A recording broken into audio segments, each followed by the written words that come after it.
السلام علیکم ورحمۃ اللہ۔ آج اپنے پاک وطن کے پاک فوج کے سربراہ اور سپہ سالار ان کی گفتگو سن رہا تھا جو انہوں نے فارمیشن کمانڈرز کے اس کی اندر کہی، اور انہوں نے کہا کہ ہم آہنی ہاتھوں سے نمٹیں گے۔ یہ ماشاءاللہ بہت اچھی بات ہے۔ ہماری کسی بھی تنصیبات اور کسی بھی فوجی تنصیبات کے اوپر کوئی ہاتھ ڈالے گا، کوئی بھی انڈیا اس وقت ہمارا پاکستان کا بہت جو ہے وہ ہے پرابلم میں ہے، تو اگر وہ کرتا ہے کوئی حرکت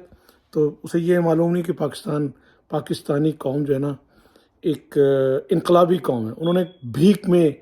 کسی نے ملک نہیں دیا، اس نے ایک وکیل نے بغیر اپنی فوجی قوت کے، بغیر کسی اس کے، اور نہرو اور گاندھی کو سیاسی شکست دے کے اس بڑے ملک کا بٹوارا کیا۔ اس کے پاس کوئی نیشنل گارڈ نہیں تھا، کوئی گنوں والے لوگ نہیں تھے، غریب مسکین فقیر لوگ تھے جو سیاسی جدوجہد کر کے، اور سازشی عناصر تھے جس میں مذہبی متشدد پسند بھی تھے۔ کسی فوج کے بغیر اس نے اس ملک کو بنا لیا، اور اس ملک کو ایک کامیاب وکیل نے بنا کے دے دیا۔ آج ہم نے یہ فوج ڈیولپ کی ہے، اس نے ترقی کی ہے، سب کچھ ہم کسی کو اجازت نہیں دیں گے، وہ انڈیا ہو یا آج کے دور میں اگر انڈیا کسی مہم جوئی کا کرے گا تو اس کو منہ کی کھانی پڑے گی۔ لیکن ہمیں اپنے بھی اندرونی حالات کو ہم دیکھ رہے ہیں کہ انہی آہنی ہاتھوں سے ہماری معیشت برباد کرنے والے، ہمارے تھانوں میں رشوت کا ریٹ بڑھانے والے، ہماری عورتوں کو جھوٹے پرچوں میں اندر کرنے والے، ہمارے خزانے کو لوٹنے والے، سرکاری طور پہ اس قوم کو محتاج بنانے والے، دوسرے بادشاہوں اور دبئی اور قطر اور بحرین اور کویت کے بادشاہوں کے سامنے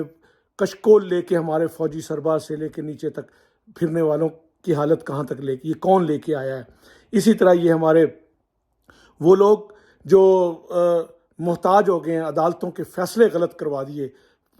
ججوں کو خرید لیا، اور حکمران اور انتظامیہ کو کرپٹ کر دیا، پوری اسٹیبلشمنٹ کو برباد کر کے رکھ دیا، ان پہ بھی آہنی ہاتھ چلائیں۔ یہ ملک جو ہے نا 22 23 24 کروڑ عوام کے اس چیز کا وہ انتظار کر رہے ہیں کہ ہم اس کو جو ہے نا وہ کب وقت آئے گا کہ ہمارے آہنی ہاتھ ان لوگوں پہ بھی پڑیں گے جو کرپشن کر کے وہ ہمارے خواب طاقتور حلقوں کے اندر کرپشن کر کے گئے ہوں، جس کی نشاندہی قاضی حسین احمد صاحب کرتے رہے، اس کے بعد بہت سارے لوگ کرتے رہے، اور اس کے بعد سب کچھ، اور یہ جو اگر اسٹیبلشمنٹ کے اندر ہیں تو ان کو بھی آہنی ہاتھوں سے لینا چاہیے، اور جو اگر سول ایڈمنسٹریشن میں ان کو بھی لینا چاہیے۔ عوام بلک رہی ہے، عوام کی معیشت تباہ ہو چکی ہے، عوام مفقول الحال ہو چکی ہے۔ ہم اگر چند امیر لوگوں کے ڈائننگ ہال میں کھانا کھا لیں اور اس کے بعد ہم یہ سمجھیں کہ ہمارا سب کچھ صحیح ہے، تو نہیں، اپنے آپ کو حضرت عمر کی طرح گلیوں بازاروں میں نکلنا پڑے گا، دیکھنا پڑے گا کہ لوگ کیا کر رہے ہیں۔ میں بالکل کنڈیم کرتا ہوں کہ جو باجوہ کے ساتھ ہوا ہے، وہ سپہ سالار تھا، لیکن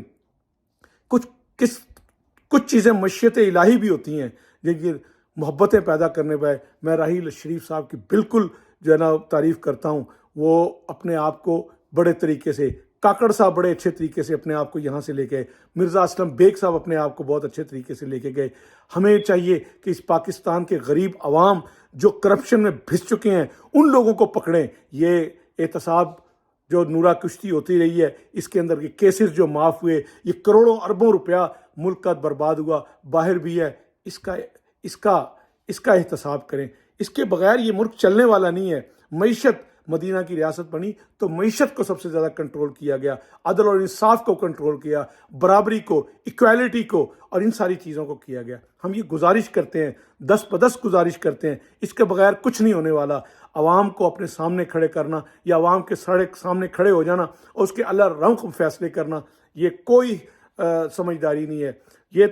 2 3 4 سال کی، میں نہیں سمجھتا کہ ایک ملازم، بہت بڑا بھی ملازم، اس کے اندر اتنا حوصلہ ہوتا ہے کہ وہ بڑے فیصلے کر سکے۔ اس کے اندر ایگو ہوتی ہے۔ میں نے ملازمت کی بھی ہے، بزنس بھی کیا ہے، اور میں جب ان کے فیصلوں کو دیکھتا ہوں اس کے اندر خوف ہوتا ہے، اس کے اندر ایک ایگو ہوتی ہے، ٹھیک ہے انا ہونی چاہیے،